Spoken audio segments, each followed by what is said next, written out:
Hi there, Joka here, and today I'm sharing this interactive card with you that I've created for the Spellbinders March Club Kit Block Hub.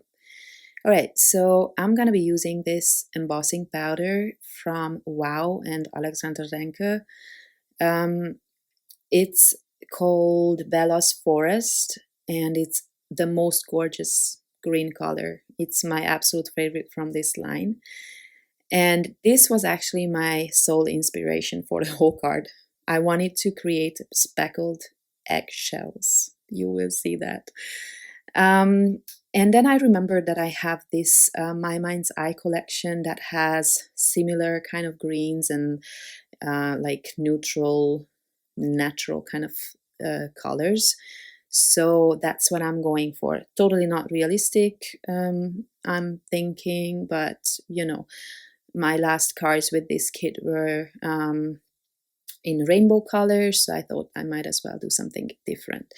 And since this is an interactive, it's a die kit with which you can create interactive cards, and I did not do that last time, I thought today I might as well try. You might see me make some mistakes because honestly my brain just doesn't work like this. I had to buy these breads especially for this project so I could assemble the cards, but they are, well, they are called mini breads, but the head is still too thick for my taste, so you will see what I have to do with that. So I'm using, I think this paper is from Maggie Holmes. It's just like a wood grain paper, and I'm using that for my bunny. And then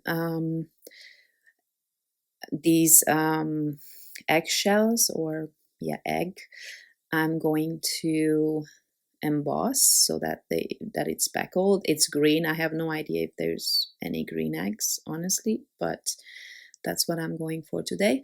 And then I will be using some Alexander Renke papers for the pink parts of my things, like parts of the bunny, like the ear and belly and stuff like that. So this is the green embossing powder. Check that out.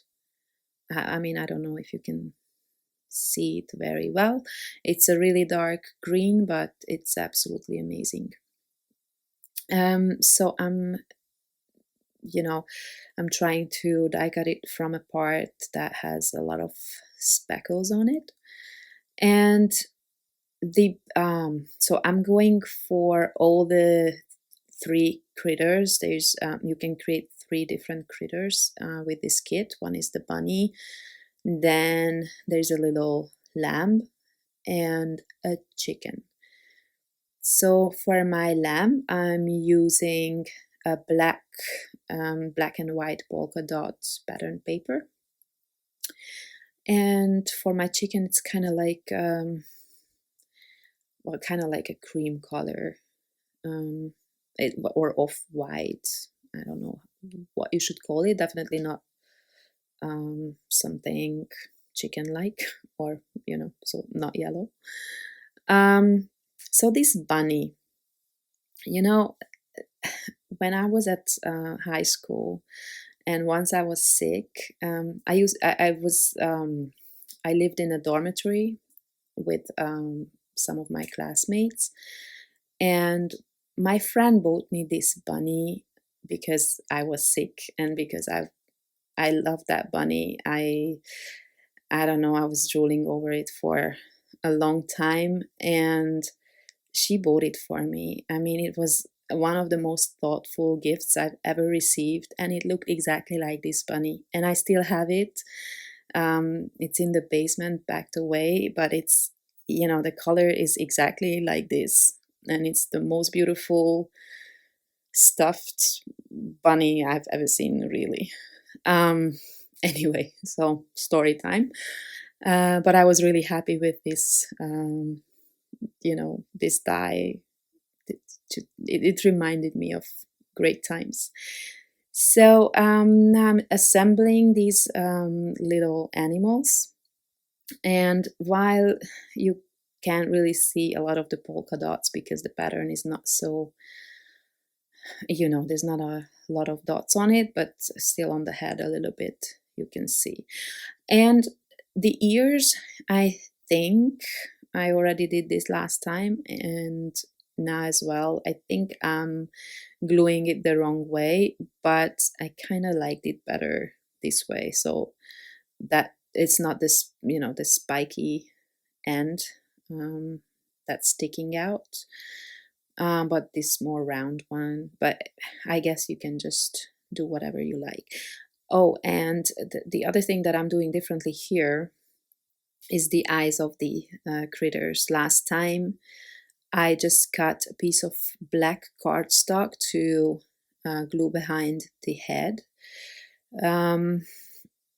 But what I didn't like about that is that even though I was using a heavyweight cardstock, you could still see that dimension behind, and it just didn't look great. So now I die cut the little eyes and place them back. So I'm gluing all the animals on a heavyweight cardstock, and then I glue or piece back the eyes, and this cardstock then holds those.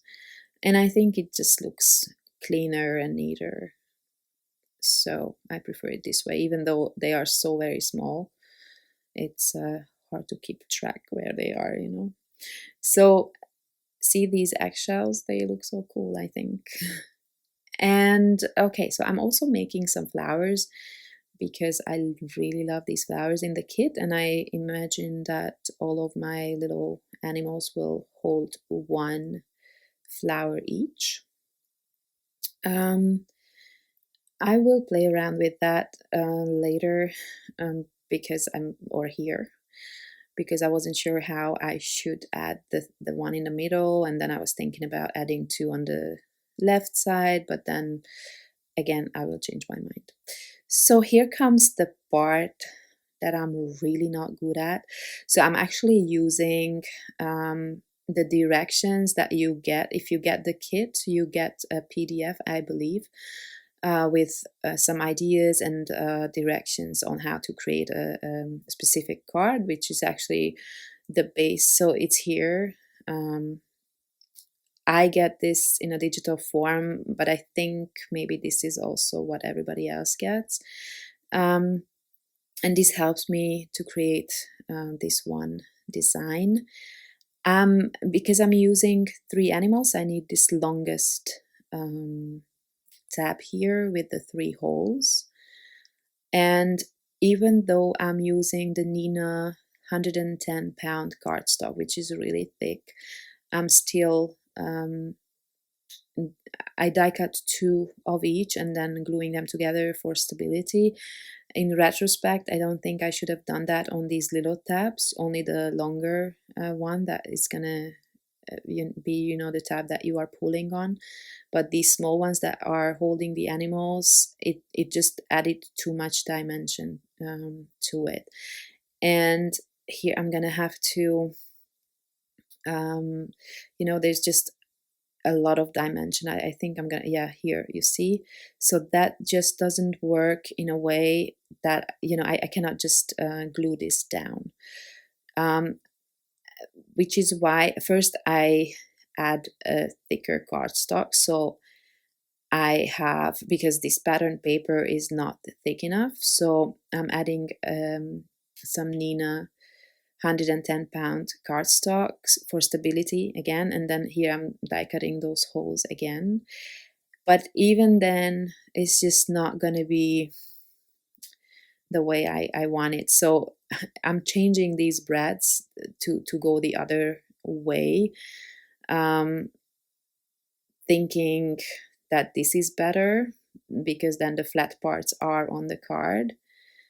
And still, I realized that I will just simply need to add foam tape to, to have that. Oh God, I don't know how to explain this. You will see this in a second. So there's too much dimension on the back. I just cannot glue down this panel as it is, and in fact one layer of foam will also not be enough. And I almost forgot, actually I did forget about these tabs. I already actually glued down the foam tape, I just edited that out of the video. So I forgot about these tabs. These tabs hold that longer one in place so it doesn't, you know, move up and down. And then I'm adding foam tape all around this piece so that it's sturdy and, you know.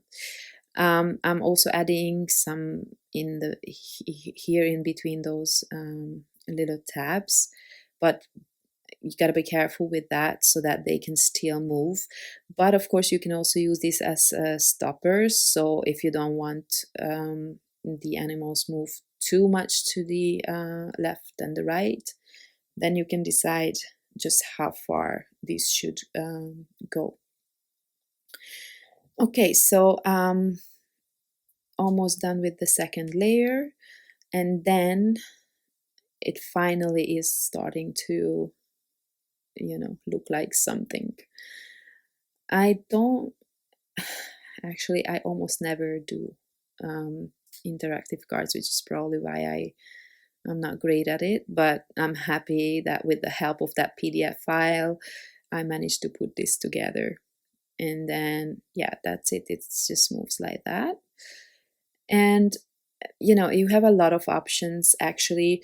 You can just do one animal or two, or you can place these tabs all over the card so you can pull them from left or right or from both sides. I've seen some really cool examples this month. I just, you know, those ideas escape me somehow. I don't have the brain for it, I think. Okay, so I'm gluing down my animals, and then I'm gonna have to figure out what I do with the grass. I actually wanted to add some layers of the grass, but then I felt like it would look good or better if I did if I used some foam tape. But because my card is already so dimensional, I skipped that step, and I'm just going to use one layer. And here I wasn't sure if I should put the grass in front of my little critters or behind. And the egg, yeah, I mean, that was the main reason I created this whole card, the speckled egg. If you see here, that would totally be behind the grass.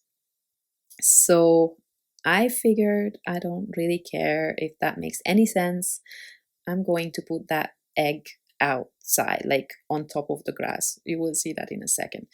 So I added some foam tape again, but just one layer so that my animals are kind of, you know, they are able to move. And then I'm using foam tape again for my little eggshell there. And then I will realize that somehow the whole card is off balance with just, you know, that one eggshell there. So in the end, I will decide to come back with more in a second.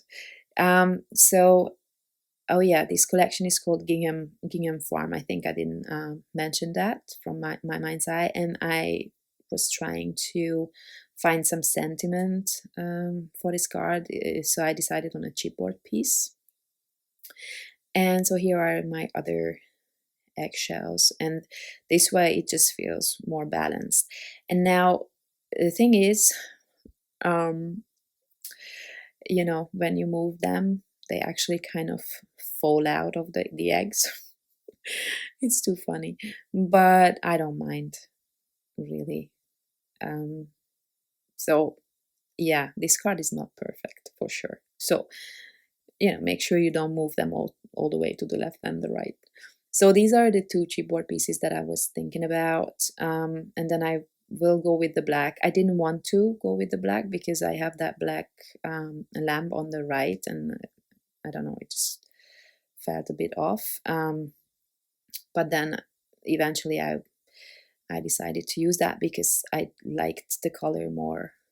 And I die cut this tab using that little piece.